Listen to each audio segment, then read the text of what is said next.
My name is Emmerich Basson. I'm a 23-year-old South African citizen and I'm currently stuck in Dubai, in the UAE. I have no passport. I have a travel ban on my name. I've lost my home.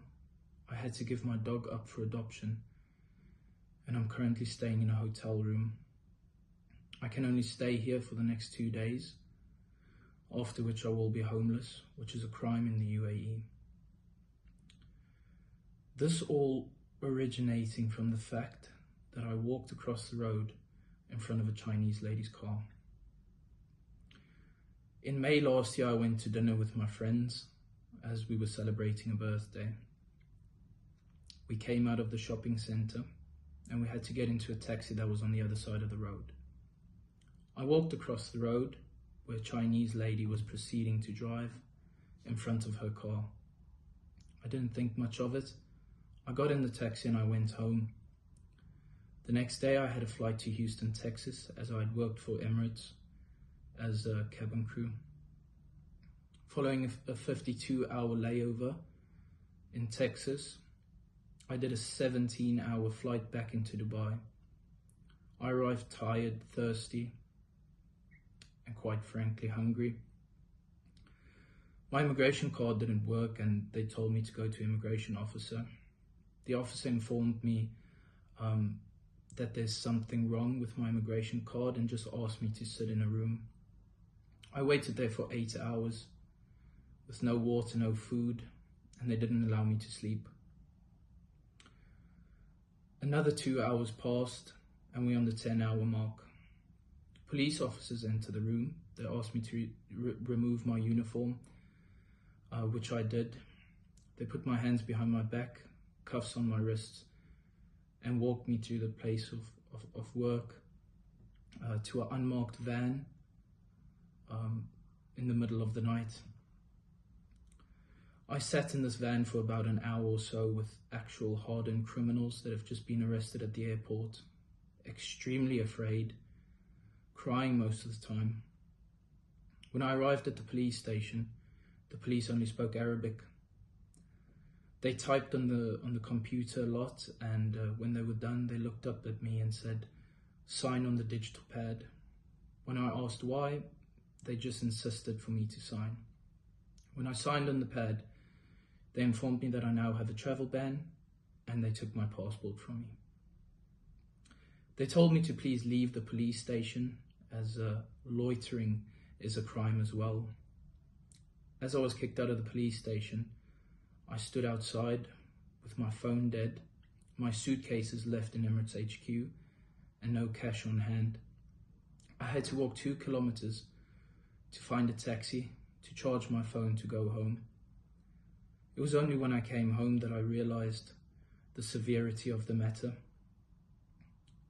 Since May last year, following this incident, I have been under extreme amounts of stress, both emotionally, physically and financially. I have lost my job. I cannot pay my debt, which at the time of recording this message, I received a SMS notification from the bank that my debt went off and there was no money in my account. This means that in the next 2 days I will be arrested for not paying my debt. The Dubai government does not want to proceed with the case of walking across the road. They don't want to drop the case, and for an entire year they told me that it's under investigation. On the 11th of July this year, my family and I begged and reached out to the South African government, including the Department of International Relations and Cooperation.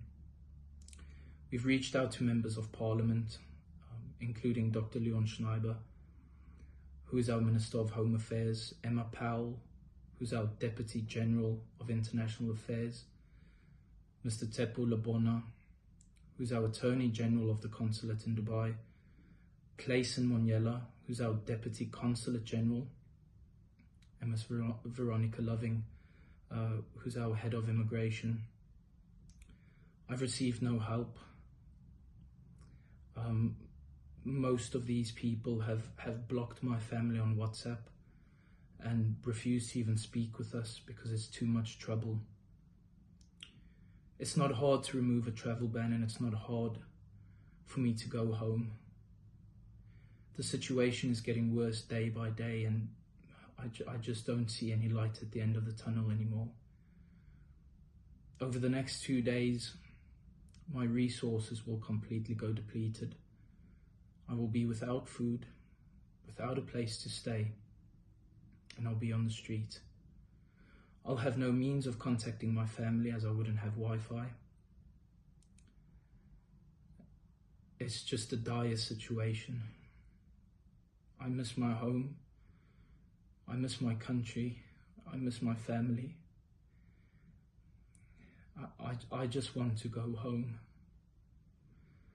There has to be a way. Someone has to know something. Because God knows I've tried everything. Hopefully out there's someone that knows what to do, or even can help by the smallest way possible. I thank you for your time and listening, and hopefully this can be settled for once and for all. Thank you.